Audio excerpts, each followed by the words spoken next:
Hey all, welcome back to the channel. Brendan here, aka Cliff Jumper, and every once in a while someone sends me something to check out and test out, and we are going to be trying out a touchscreen Bluetooth modern featured enabled car stereo unit that can work with your older car that might not have a touchscreen in the dash. So this thing is going to mount on the dash. We're going to try it out in Jetta and see how this does with an older car and check out the interface, see how well it works, put it through the paces. So let's see how it does.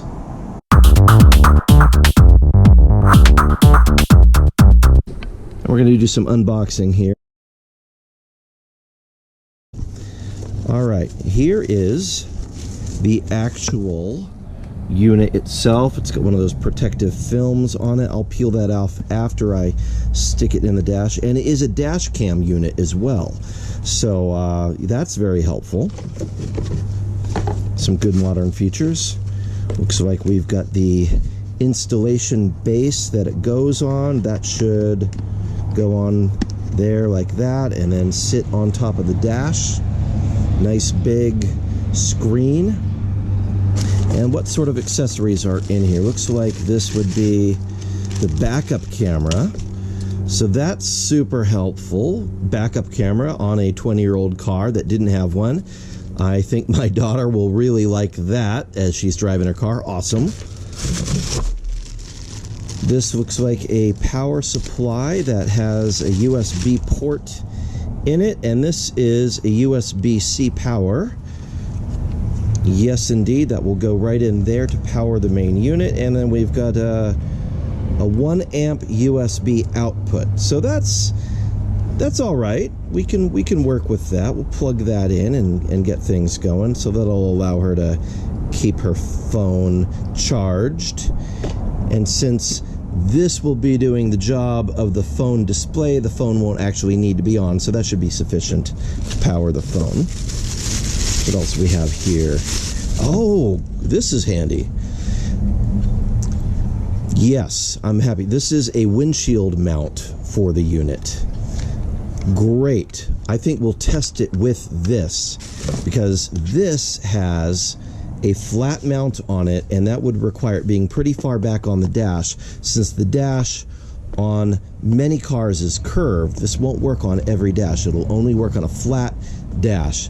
And in our car that has a curved dash, this might be problematic. So this, although technically illegal in California, because California doesn't want you having anything stuck to your windshield, this will at least allow us to test out the unit. So that's great.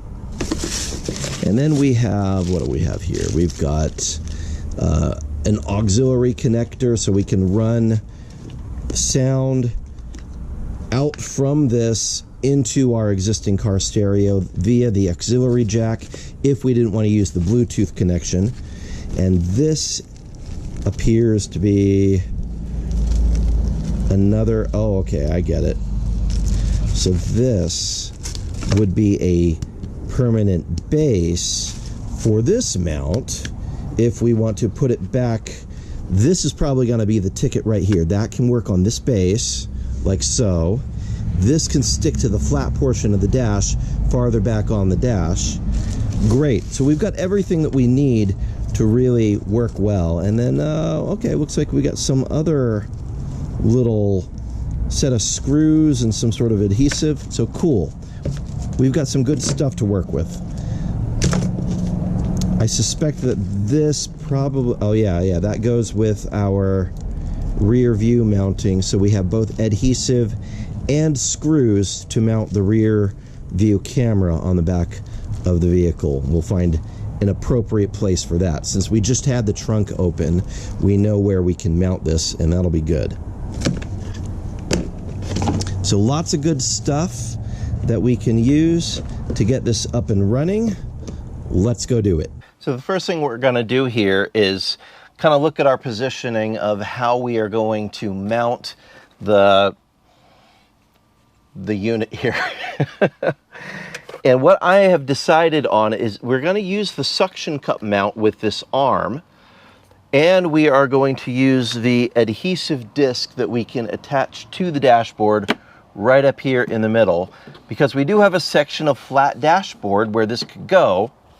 Whereas if we tried to use this mount, which is a more direct mount, it would have to sit super far back on the dash in order to work, because that's where the flat part of the dash is, all the way back here instead of up here where it would really be useful. So just a word to the companies that are designing these things, a curved base option would be really welcome on a lot of cars.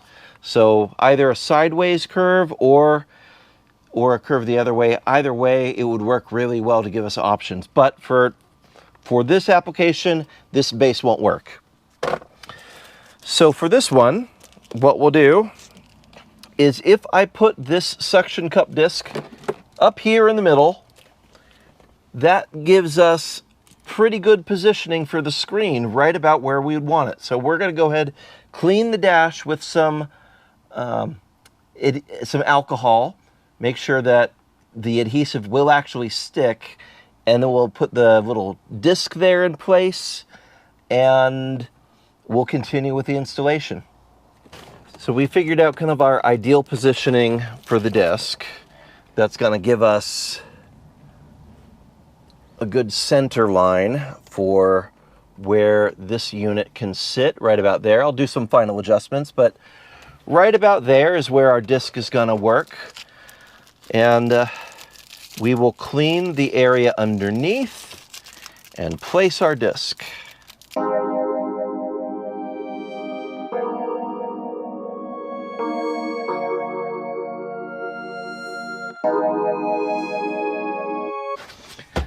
Now I've done it, I've made a clean spot. I'm going to have to clean the rest of it also, but not now. And we'll let that dry for a few moments and then place our mounting disc, which I'm going to clean that off also.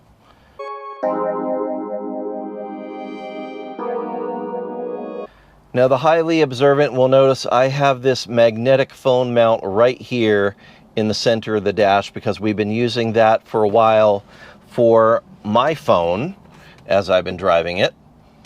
And that is obviously going to interfere with this as we mount it in position.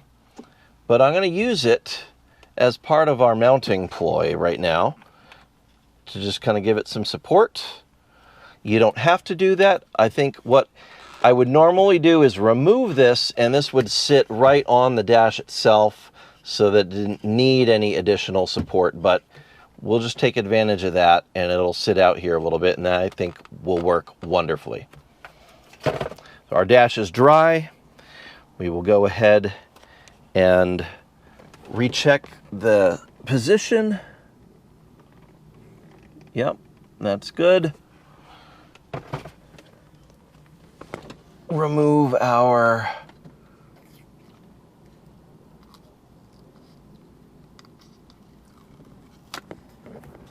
stuff there.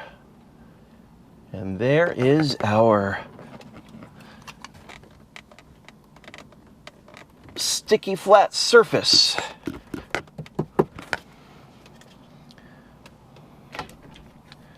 Now, some folks might wonder, why don't I just stick it to the windshield itself? It's actually illegal to do that in California. So I'm really glad that the company that made this sent this little sticky disc that we can put down and mount the rest of our unit on. So now I can remove the protective stuff on the suction cup. This is one of those really fancy ones that has the extra suction by flipping that up. So we'll remove this, put it on the disc, and I'm going to deftly make sure that it is lined up where this will support it.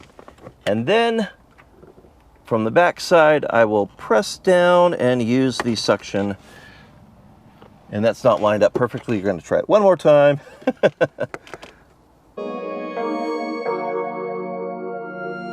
There we go. Okay.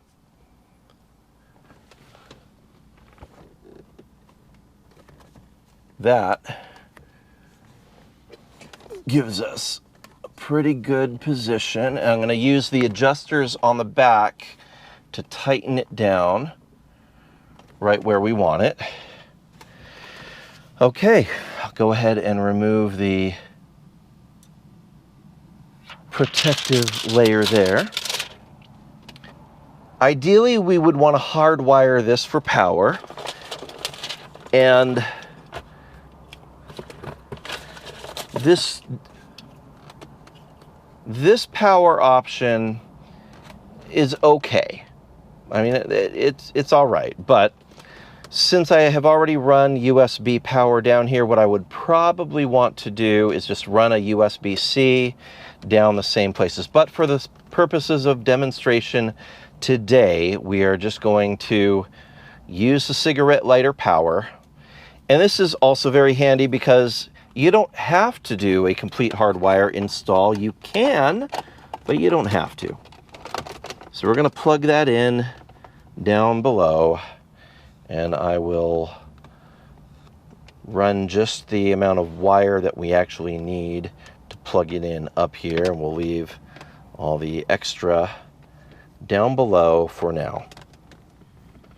Here's a little better look at what I've done with the mounting point, so you can see where it's just sitting on this disc. The disc is now adhered to the dashboard, and we've got the extension arm, and where it comes out, it's just gonna, with the weight of the screen, actually just sit right on there, and that's nice. I might do a small adjustment here on it, so I'm gonna loosen it, move that down just a notch, and tighten it. There we go.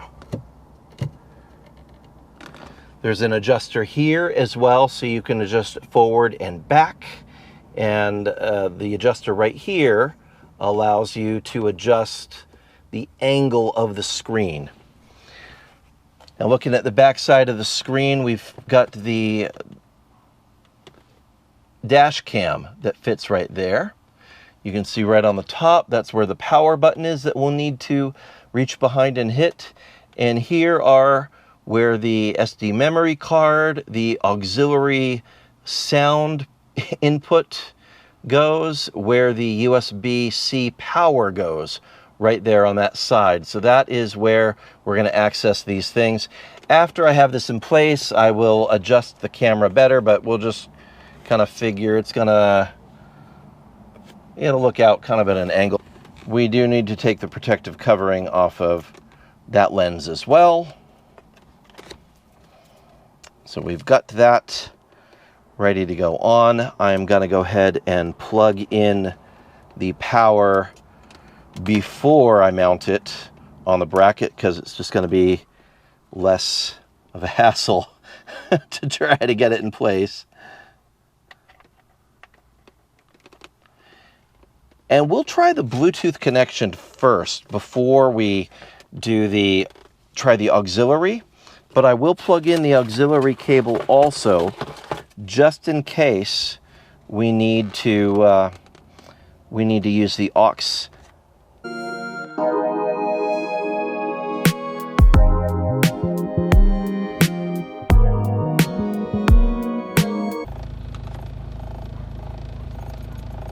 And we've got CarPlay. Oh, hey, look at that, wireless CarPlay. That was easy. So I just had to connect this to the Bluetooth on that, and look at that, up and running. So let's check this out. I still do need to hook up the backup camera. Obviously, it's sitting right here, so I don't have that. I have to run the wires for it, but we've got audio happening there, which means I can put the phone away down here, out of reach, which is what the law requires. So yeah, let's tootle around and check this out, see how it does.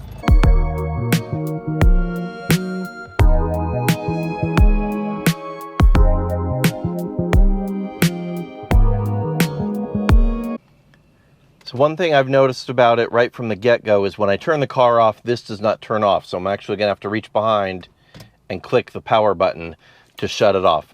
Not a big deal, just an extra step that you're going to have to do if you have a German car or another car that has the cigarette lighter is always on. There's always power going to it, so you're going to have to toggle that power. That's just a feature, I guess, you'll have to lean into, which is fine, but be aware of it. All right, so we've got the dash cam view on right now, just as we tootle a little bit through our neighborhood.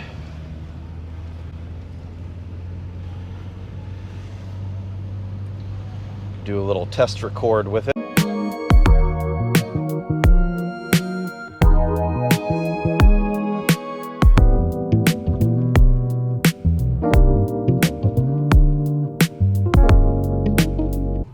All right, well, this so far is getting my thumbs up of approval. I like it. The screen quality is nice. The touch screen works. I don't really need to do a phone call, although I could. Let's see if my wife answers. See what the... Oh, it's just going to go through the stereo. So... Yeah? Hey, just trying out the new screen Bluetooth connection thing here in Annika's car and making sure it works. So, can you hear okay? Yeah? All right, good to know. All right, great, thanks, love you. All right, love you, bye. Bye-bye. All right, so that works. But, oh yeah, Domino's. Very important to order Domino's while you're driving with wireless CarPlay. Chick-fil-A app, super helpful while you're driving around. Let's see. Oh, it's not available on CarPlay. Oh, why tease me by showing it? Okay, so anyway, we're going to go back to Waze and keep tootling around because the daughter unit is learning to drive stick in her car. So we're going to do that, and we will tune back in just a little bit. 20 minutes later. That the illumination does automatically adjust, and it's just great. It was bright enough in sunlight to see it, but as it's gotten darker outside, it's not so bright that it's blinding. So that is a great feature that I'm going to give a thumbs up, even though you can't see my thumbs up in this video. There we go. Also notice that the nighttime visibility with the dash cam is super good. It's twilight outside, like pretty dark out there, but the camera here is picking up a lot of the road. So that is really nice. I like that a lot. Working on the backup camera here, so I've attached it dead center here and run the cable in underneath the license plate lights. It pops out right here conveniently by the main wiring harness, but this is a really tight wiring harness, so I'm not expecting that I'm going to be able to fit it through. So instead of trying to thread this all the way through here, I am going to make a second hole in this grommet and run it alongside the main wiring harness and then tape it up to that, so that will weatherproof. We'll do the same thing on this end. We'll do another hole and run it through. So here you can see I've got this run through from inside the panel. We've got it going through the grommet and alongside the same path as the main wiring bundle. I haven't wrapped it yet, but we've got it going through the grommet.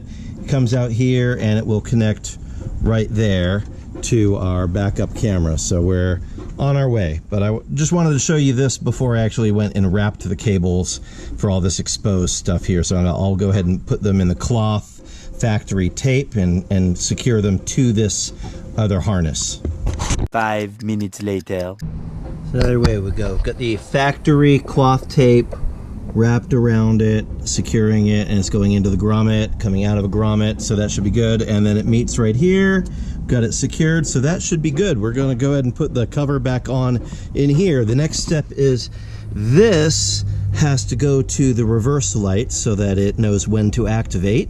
So we'll go ahead and plug that in, and then the cable, all this, has to run all the way through the car. Now, if you're not super familiar with this, in order to get into the panel where the light bulbs are, to connect the power light to the reverse light, which triggers your reverse camera, open up the stereo CD changer panel back here, And then you can open this panel here, which gives you access to where the light bulbs are. And what we're going to be doing is, I have, sorry, put this light here for a second. I have put on a spade connector.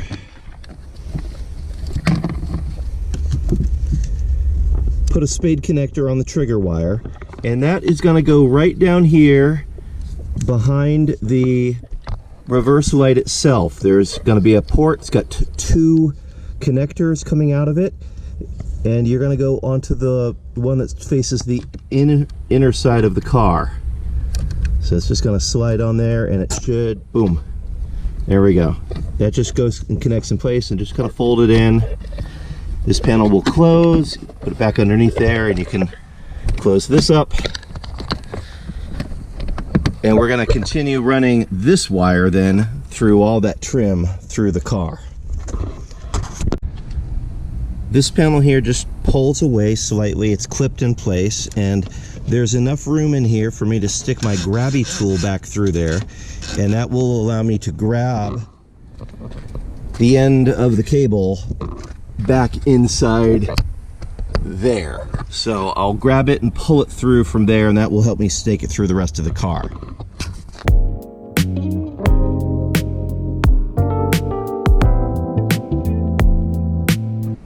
Continuing along, again, these panels just pop out. You can use a little plastic trim tool, but you can also just put your fingers under it and it'll pop. So I'm running it this way. I have popped this one and stuck the grabby tool through, so I don't have to mess with the B pillar cover at all. I can just go right under it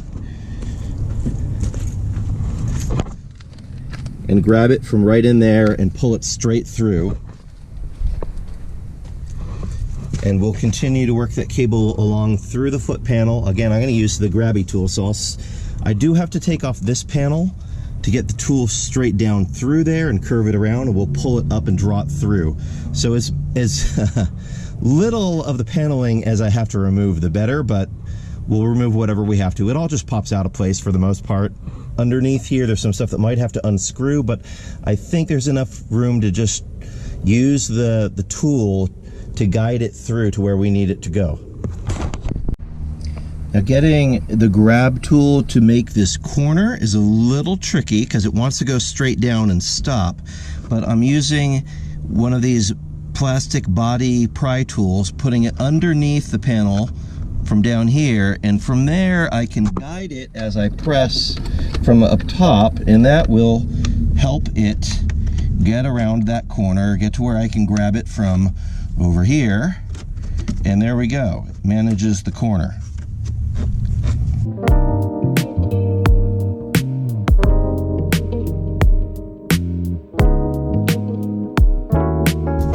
I should say too that the little grabbers on this are not really strong enough to pull it through some obstacles, especially with this end sticking out that likes to get hung up on things. So I am using a little bit of electrical tape to secure it to the grab tool as I'm pulling it through on every section.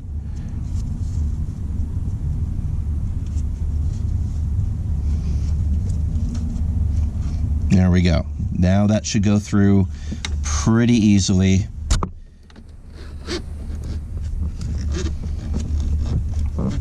And I might have to twist it a little as I'm pulling, just to help it navigate around corners inside there.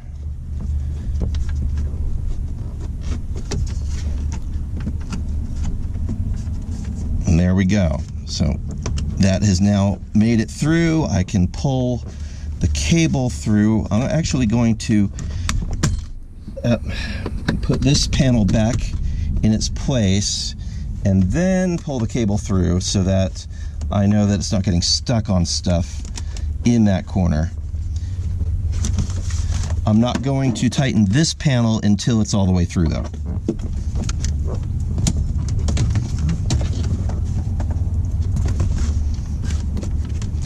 And when you have a panel like this that is loose, you can use this tool to help keep it up and keep it from getting wedged in the corner there as you're pulling it through.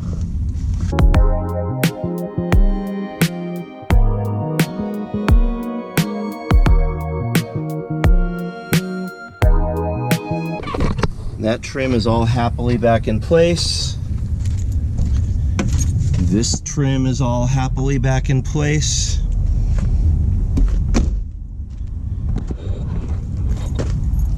And all of this is happily back in place. I actually do need to get new plastic tabs to finish remounting this. All of these are 20 years old and they're broken, but you can just get new tabs and put them on there. But all of this is back where it should be.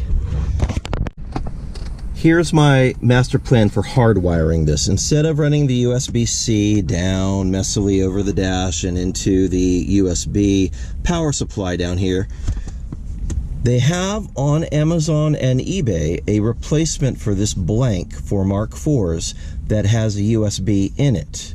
So I am going to get a short USB-C, run it right to that, and I am going to wire this to switched power so that this turns off and on with the ignition. It's not just constantly on, and that will be a better setup for this.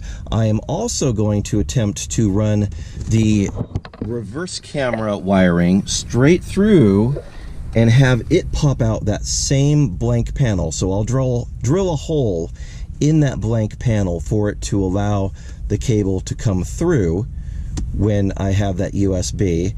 And then that'll come right up and plug in here, so minimum of wiring exposed. So to get this through without taking apart the whole dash, I'm using a fishing approach. I've got a zip tie. I've made it with a fairly decent sized loop. I'm going to stick that through down here to where there's a target on that side. And when I put my flashlight there, I can see through this end where that light is and stick the grabby tool straight through. I just have to get the end of the grabby tool into the target loop, and then I should be able to pull the loop out on this end, and I'll have my wire. So theoretically, this should work. I'll report back on how long it actually takes me to do that. Great success, only about 2 minutes of fishing and we were able to get it out, so right on. Back over here, we don't want to leave a whole bunch of extra wire just hanging out, so we're gonna carefully wrap it and zip tie it together in a bundle. And that can go sit back inside here.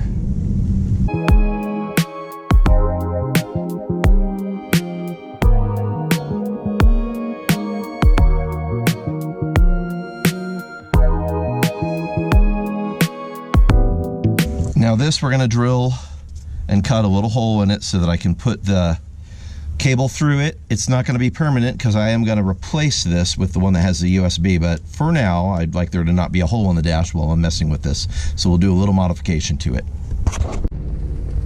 As they say, grommets cover over a multitude of sins.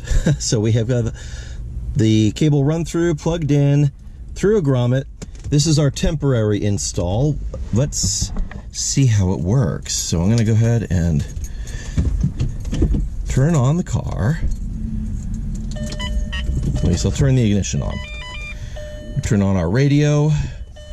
Turn on the screen.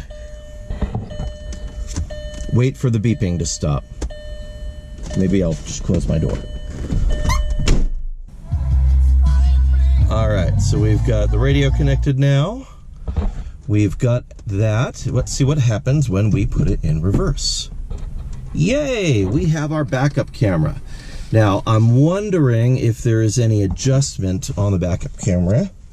Many times it's going to say that. Now, I can see that I put something 1 foot away from our bumper and it does not catch it in the field of view. So I'm going to go back and move that and see how far back it needs to be before we see it, just so we have an idea of what this backup camera is actually doing and if I need to reposition it.